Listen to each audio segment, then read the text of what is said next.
Hindi natin pinagmamalaki dahil wala tayong ginagawa. Ang pinagmamalaki natin dito, kahit ganyan ka pa at kahit ano ka pa, kung sa lipunan sasabihin nila wala kang silbi, pag pumasok ka ng AGG, magbabago ang buhay mo. Ganun ka simple. I was unemployed before. Never ako nakapag-empleyado, never ako nakapag-prepare na kahit anong resume, never ako nakapag-abroad, never ako nakapagtrabaho literal. Pero sabi ko nga, nung nakita ko yung ganitong konsepto ng pagninegosyo, parang okay ito. Ngayon, bibigyan ko na kayo ng konting idea. Sa lipunan, pag hindi ka professional, wala ka. Sa lipunan, pag hindi mataas ang pinag-aralan mo, wala ka. Pag hindi ka matalino, wala ka. Most likely, ang ending mo, laging wala. Ngayon, kung umatid ako ng mga seminar, nung pinapakita nila, ito dating ganito, ngayon ganito na, ito dating ganito, ngayon ganito na. So, ibig sabihin, nabago yung mindset ko. Doon ko napatunayan na ang pag-asenso sa buhay, wala sa current na situation, nasa pagbabago ng utak. Nasa pagbabago ng mindset. So, it doesn't matter kahit na sino ka right now, ang importante, pag nabago natin yung pananaw natin, pwede may magbago. Now, look at this picture. Yung picture na yan, aasahan mo ba na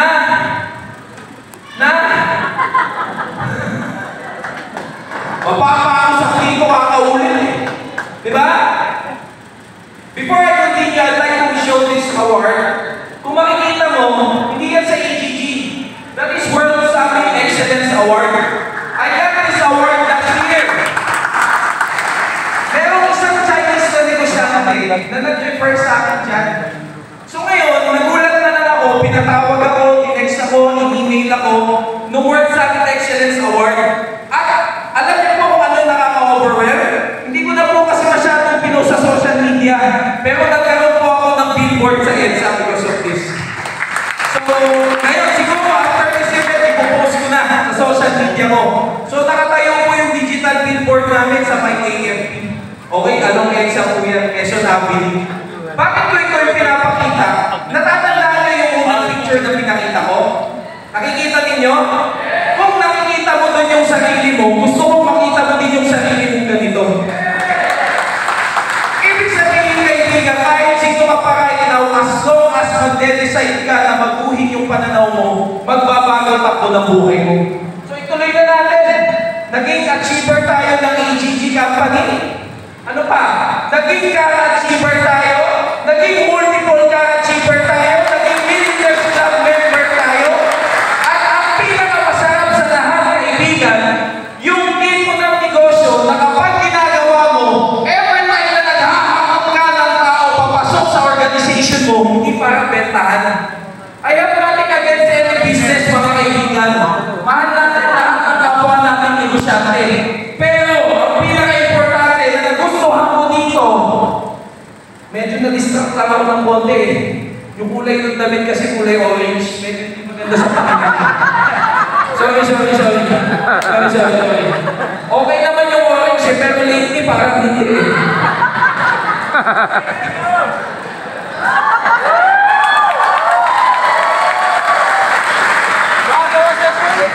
Kaya nung nakita ko yung sombrero ko, nagsisi ako eh.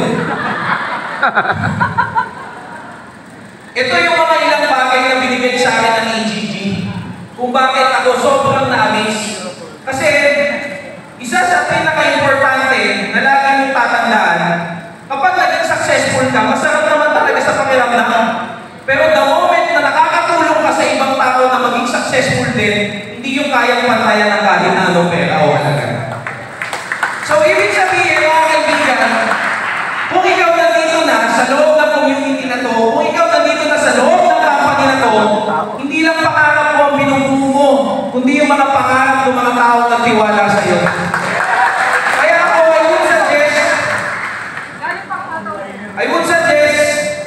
would suggest, yan, na huwag kang titigil hanggang walang nangyayari sa iyo. People, kung nahihirapan ka right now, at sinasabi mong ginawa mo na lahat pero wala pa din, you better think again. Kasi kung may ginawa ka na, dapat may nangyari na. Ibig sabihin, hanggang walang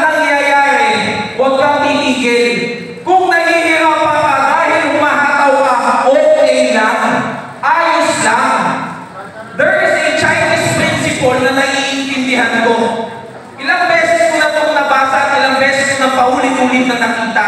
Ang tawag sa Chinese principle is eat bitterness. Anong ibig sabihin ng eat bitterness? Eat as in kain. Eat bitterness. Ito yung pagtanggap sa proseso na dadaanan mo. Ibig sabihin, sabi ng mga Chinese, pag gusto mo umasenso, kailangan tanggap mo na mahihirapan ka. Dahil ang kapalit, pag-angat at pag-asenso. So sa madaling sabi, kung naiintindihan mo yung proseso, sabi ko ganun pala talaga. Kaya pala kadalasan nahihirapan ka kasi ayaw mo tanggapin yung proseso. And pangalawa, namamindset ka ng mali.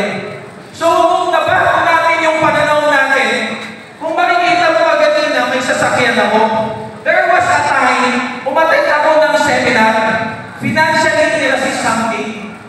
Ngayon, ang tanong ng speaker, sino dito yung may lisensya? Siyempre, taas ang kamay. Ako, wala akong lisensya during that time, hindi ako tumaas ng kamay. Bakit ka may lisensya? Sabi ng speaker. Most likely, nagdadrive ka. Kasi po, kailangan sa trabaho. Kasi po, nagdadrive po ako. Sabi ng speaker, tama naman yan. Okay yan. Legal yan. Pero sabi niya, kung kukuha ka ng lisensya para mag-drive ng sasakyan dahil driver ka, bakit hindi ka kumuha ng lisensya kasi alam mong i-drive mo sarili mong sasakyan? Diba? Pangalawa, kung may lisensya ka dahil pang-valid ID yan, bakit hindi ka kumuha ng lisensya kasi mag-driving lesson ka dahil bibili ka ng sarili mong sasakyan? Ngayon, nung naiintindihan ko, sabi ko, oo nga na no. Then I came to realize na sabi ko, kaya lang siguro naghihirap ang tao kasi minsan mali yung pangunawa. Then nagtanong siya, sino dito may pang-passport? Ay, sino dito may passport? Di taasan eh, wala din ako eh. Bakit ka may passport? Most likely, nag-a-upload ka kasi nagtatrabaho ka. O kaya naman, again, pang-valid ID. Di ba? So, hindi tayo kumukuha ng passport pang-valid ID. Kukuha ka this time ng passport sa loob ng AGG kasi magta-travel ka libre. Kaya lagi mong tatandaan, yung mga ibang pinuturo sa labas, most likely, hindi yun yung naaayon para umasenso ka. Diba? Kaya pag pumasok ka dito, minsan, makukulture shock ka na parang pagyaman. Lahat pagyaman. Ang ultimate goal natin sa buhay, sumaya at yumaman. Always remember people, money is not the most important thing. But money affects the most important things in this world. Alam natin lahat yan. Family, education, pagkain, pag-survive. Kaya huwag tayo maging ipokrito at sasabihin natin hindi natin kailangan yan kasi lahat tayo kailangan yan. Isa sa pinakamagandang pangarap na puntahan ng karamihan ibinigay sa atin ng AGG, AIM Global Group of Companies, all expense paid, Maldives trip, dahil po yan kay AIM Global. Diba? Kaya nga sabi namin, humataw ka sa Pilipinas, magdadagat tayo sa ibang bansa. Humataw ka sa Pilipinas, magmimilti tayo sa Taiwan. Humataw ka sa Pilipinas, magnunudels tayo sa Singapore. Ibig sabihin, isagat mo na lahat sa Pilipinas kasi magkikita-kita tayo sa susunod sa ibang bansa kasi nagpapahinga na tayo. So this is my team. Ilan sa mga and 7 Millionaires Club members from different walks of life. People, kaya ako ito sinasabi sa inyo, simple lang, na ang success, wala yung pinipili. Meron po ako service crew, meron ako OFW, meron ako tambay, meron ako senior high student, meron ako empleyado. It doesn't matter who you are. Because what really matters in life is what you decided to become. Ibig sabihin kung anong decision mo right now, yan yung magmamatter in the future. People, there is no such thing as future. There is no such thing as past. Huwag kayong magpapaloko na mali yung past nyo. Huwag kayong magpapaloko na baka hindi tama yung future nyo. Hindi nag-i-exist ang past at future. Ang tanging nag-i-exist lang yung present. Ibig sabihin, kung gusto mo ng totoong magandang future, dapat na yung present tama ang ginagawa ko. Lahat po tayo dito, noong December of 2024, anong sabi mo? Noong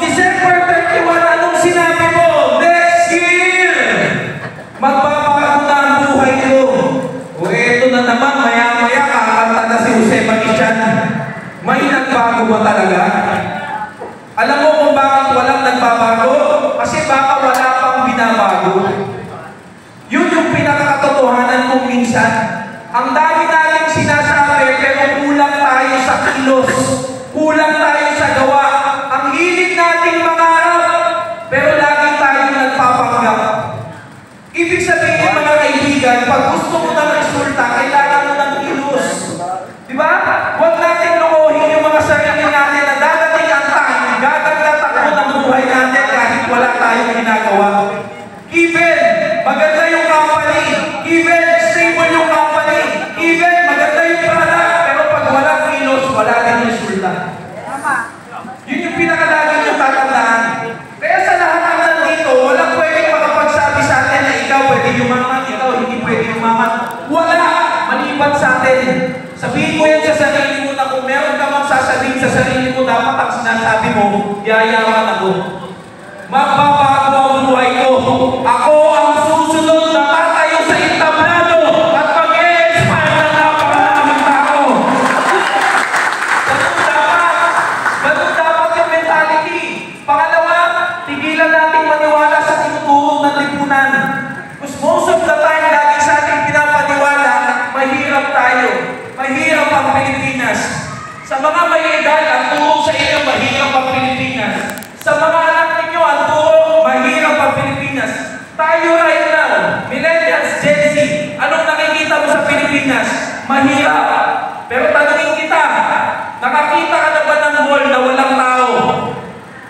Wala. Mahirap ang Pilipinas, pero bakit punong-puno ng sasakyan ng kalsada? Mahirap pala yung Pilipinas, bakit yung iPhone, benta tayo ng benta? Mahirap pala yung Pilipinas, bakit ang dami natin ginagawa? Diba? Hindi mahirap ang mga Pilipino. We are manipulated. Hindi nyo ba napapansin na lahat na lang ng ibang lahi, binibentahan tayo? Tayo naman sinasabing walang pera, bili ng bili. Diba? Dati tamad ka magluto, ngayon sangyup ka na sangyup. Hindi ka nga kumakain ng gulay eh. Tamad ka nga mag-ihaw eh. Ang weird ng sangyup, biruin mo, magluluto ka na, magbabayad ka pa. I guess pero ikaw, bili ka ng bili. Diba? Yung ramen, hindi ka na kumakain, yung pinasok, binili mo. Ngayon right now, ano yung tinatawanan ko? Yung DIY noodles. Alam mo yung DIY noodles? Yung pupunta ka sa tindahan, kukunin mo yung pouch ng noodles, tapos bubuksan mo magluluto ka. Ang daming noodles sa bahay nyo! Di ka nga nagluto! Tamad ka nga! Tapos ngayon, magbabayad ka pa! Ibig sabihin, people, matagal na tayo niloloko na mahirap ang mga tao. Matagal na tayo niloloko na hindi natin kaya umasenso. Ito, isi-share ko sa inyo. Yung interview sa anak ni Henry C., sabi niya, 12 years old pa lang ako, 13 years old pa lang ako, tinuturuan na ako ng tatay ko magtrabaho. Kaya ang gagaling nilang negosyante. There is a particular millennial or Gen Z right now, si Nenin B, kilala niyo si Nenin B? Yung nagtitinda ng hotdog? Sabi ni Chiquita, this young lady is making around 5,000 to 10,000 a day or per week, I don't know. Ngayon, ang dami nagsasalita at nagagaling-galingan. Child exploitation, child work. Sabi ngayon, ng mga analyst na mga Chinese, bakit kapag artista, child star? Bakit kapag nagne-negosyo, child exploitation? Kaibigan, kailangan natin mag-isip sa realidad na baka tinuturuan tayo maging mahina para hindi tayo yumaman. Baka tinuturuan lang tayo ma-entertain para hindi tayo magsikap. Look at these people in the Chinese community. As early as possible, tinuturuan nila paano tamang proseso. Pero tayo mga Pilipino, isa tayo sa Asian countries na ang mindset mag-entertain ng mga kapwa natin. Kaya walang lumalakas, laging may hina. Lagi kang nakaharap sa telepono mo, TikTok ka ng TikTok. Lalaki ka, TikTok ka ng TikTok, siya pa ulo mo. Natatawa ko mga ganun tayo.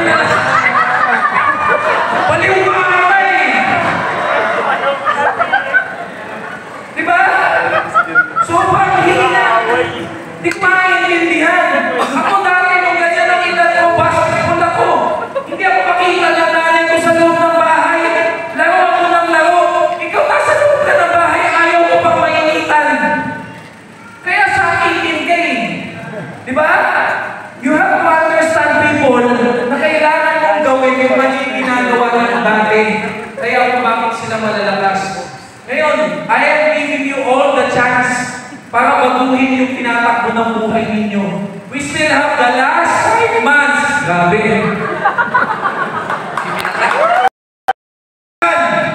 Sabi mo dati, magbabago ang buhay mo. Ngayon, 5 buwan na lang ang natitira, wala pa ding pagbabago. Puro sa akin ang isang mentor ko, si Apray Lance Pusadas. Sabi niya, pare, you don't need a lot of time. You only need 3 months para magbago ang resulta mo. 90 days para baguhin